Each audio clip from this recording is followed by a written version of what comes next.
I'm Diane Shook with Explorer One, and this is. I'm William Hindman. I'm with Explorer One, Explorer Live, and the Explorer Experience. Well, how are you doing today? I'm doing great. How are you? Good, good. Well, today what we're going to talk about is where this whole idea came from and kind of how we know each other and our partnership. So, why don't you tell us how this crazy idea came into your head, William? It first started, a friend of mine overheard a conversation I was talking with another friend of mine about, and I had a lot of free time at the time because I was out in California working in a solar field. He cornered me one day and said, "What was I talking about with all these crazy numbers?" And it's like, I was just talking about a way to basically turn in a mining operation. Well, he, unbeknownst to me, he had a friend of his who was in mining down in South America and Africa and all around the world.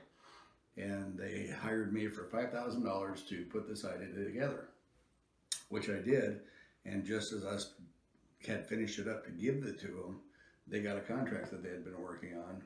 And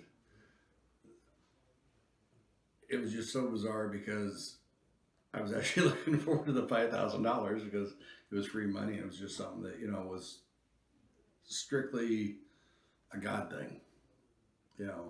I had the time, it wasn't costing me anything. I just put it together. I had no idea that this was going to turn into being the Explorer experience that it's turned into being.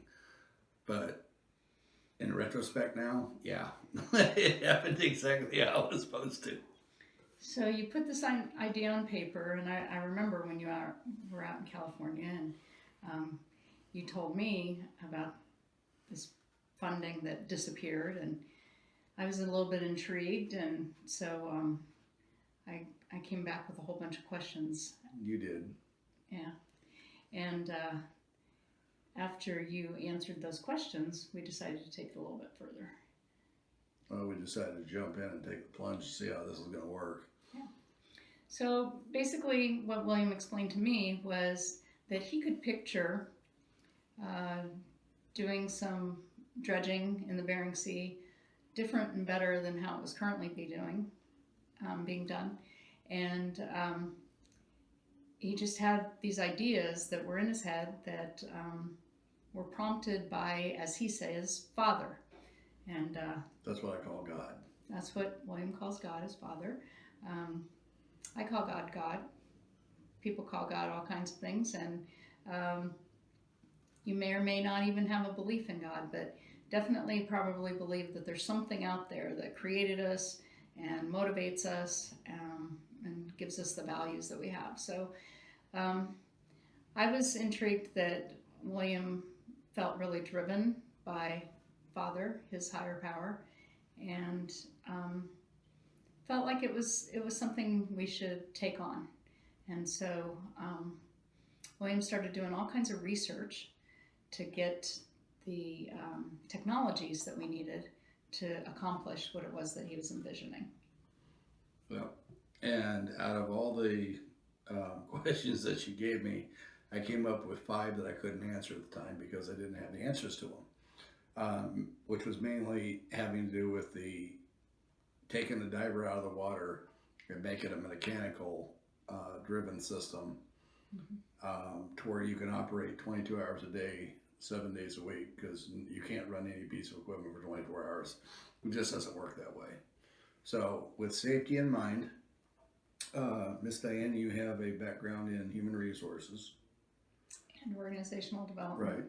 So between your employee side and my engineering side, we sat down at the table and hashed out some ideas, and I followed through with them. I actually found a company back east at the time.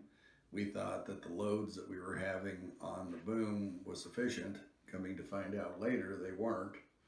Had to make some changes with our engineering teams and what have you, but through it, we actually found a way to solve those problems and make them work. So I took all of my numbers that I had and I lowballed them as much as I possibly could within still feeling comfortable with what I was doing. And what I mean by that was, in a cubic yard of material that you bring on board through the dredge system, you get X number of material out of that cubic yard. So if I can run X number of cubic yards an hour, I can figure that I can get X number of ounces or grams out of that yard of material. So it's just basically come down to math. Because of my engineering degrees, I was able to calculate and do all this, which I did. And I sat down with Diane again and gave her all the numbers, and she's going, "You are out of your mind. There's no way you can make this happen." And I said, "Does that mean I'm done?" The numbers were "No." really, yeah, the numbers seemed pretty astronomical, but given the data background from the USGS and other research that's been done in the Bering Sea, the mineral content there is really rich, and the likelihood of these numbers being accurate was good. And even though we were putting the numbers together on the conservative side, it still looked like, oh my gosh. So that's when we started talking to other people about maybe investing in us, and that's when, yeah, and that's actually one of those folks made a recommendation that we build a part of the system at least and get it ready to sell, show that it really could work, and so that's when we put money into building the prototype trommel, and so we personally invested in building the prototype. Which is the XT300 miniaturized. Yeah. Which is now the XT10. The 300 and the 10, the 300 stands for 300 yards of material. The XT10 is the 10 yards of material. Sorry, didn't mean to step on you. That's okay. Anyway, so now we do have a patent pending trommel and dredging system, and we continue to look for investors, and hence why we've been putting together these videos. Can we talk about real quick the investors we found at the beginning that were only worried about greed? Sure. Wow. When we first came up with this idea, because it was doing gold in the Bering Sea, up just outside of Nome, where people have been mining for since the late 1700s, when it was discovered, which is part of the Yukon Peninsula of gold, it was really a thing for us. Is we had a place to go. We knew what we were after. We knew what we could get conservatively, number wise. We took our data. We went to talk to 3 or 4 different sets of people, and after listening to us, their first remark was, "Okay, we're in, except we want 60%, we want 70% of the company, we want 51% of the company." And from the very beginning, talking with Diane and Father, we were allowed to give up 30% of the company. Father sat down with me several times and discussed how this operation was going to run. You're going to have 30% to give away to investors. Preferably, it's supposed to be 3 of them. This is the way you're going to do your board. This is the names you're going to use. These are the websites you're going to have. And when I took this to Diane, she goes, "You have lost your mind. There's no way you're going to get these names." I didn't think it was possible. He handed me this list of names that he wanted for websites, and I was like, I couldn't imagine that they would be available. Some of the names just seemed simple or whatever. You know, I just logically thought, no, we've had the internet for too long. These will not be available. And voila, got them all. Got them all at .com and .net, and they tried to sell us all the other dots as well. But that was kind of surprising and exciting, and it was just one more time where the fact that we are being supported by someone out there to accomplish this goal. But the other thing you started to mention was that when we first started talking to people, possible investors, the greed factor was really evident. And we're not in this for the money. We we live simply, and we would like to do this project so that we can continue investing in humanity and the environment. And that kind of brings me back to the four goods. So all the decisions we make are based on, it has to be good for humanity, it has to be good for the environment, it has to be good for our employees, and then has to be good for the business. Some investors don't want things to work in that order. They want the money, they want the profit to be your motivator, and profit's not our motivator. So and there's plenty of profit there. There's going to be lots of profit. Yeah. That's what's exciting about it. However, if you're just in it for the money's not going to be there up front right away. It's going to take a few years, and we would like the majority of the profit to go toward the continuation of the projects into the future. For example, Explorer Alive, which is the umbrella company that will have Explorer Eden and Nurture and Spark and Recycle. NH2O. So my favorite one, by the way, is Spark. Yeah. I'm looking very forward into that because it's all about renewable energies. Yeah, renewable energies. So. And the really cool part that I find is that I understood right after we started this project that I could not have done this by myself. I actually needed Diane's help because she has been my friend, my confidant, the one I look up to a lot of times. I am the president and CEO. Yeah, the president and CEO. And she's just a smart lady and knows what she's doing. She's not run by greed. She's not, she doesn't have that envy streak in her. She can be mean and beat me up on occasions when I need it, and that's okay. That's all part of it. But there's just so much of Explorer that's come around.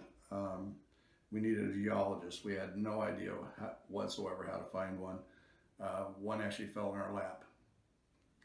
It just so happens that not only did he fall in our lap, he also brought the gentleman with him that we are doing business with that owns the sites in Alaska that came to us through him, but also through the investment group that we were dealing with at the time. And it's just, there were so many things that were... And the geologist, he lives in Alaska, but guess where he comes for his second home? Tucson.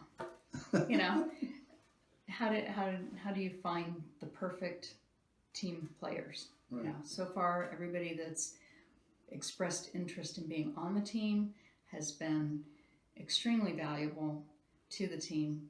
And we want our team to be diverse. We want the company to be multi-generational. And so as we've met people who were interested and we brought them on board, they have to be enthusiastic and excited, but also not just looking for money. And they need to accept the four goods.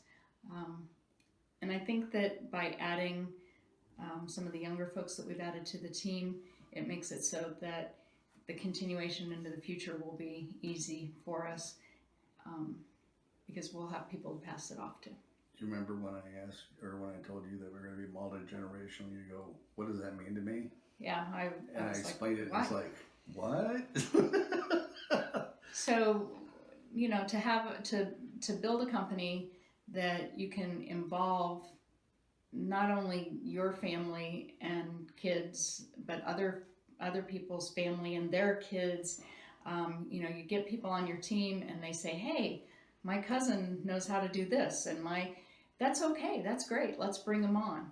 So I know there's places where they shy away and say, oh my gosh, that's nepotism and everything. But since we're a company of equals and all of us are members on the team and we're all equal, we don't mind that there's family relationships. That's okay too.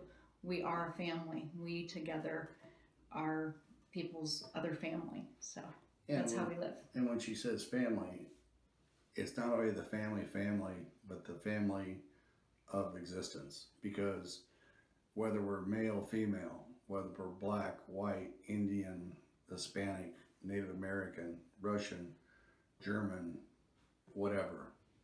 We are all God's children. Yeah. Now, whether that is God or a higher being or spirit is up to the individual that it, Whatever you comes from. believe. Right, whatever you believe in. But we are all brothers and sisters, and we're all one big family, and how we get to the end is all working together.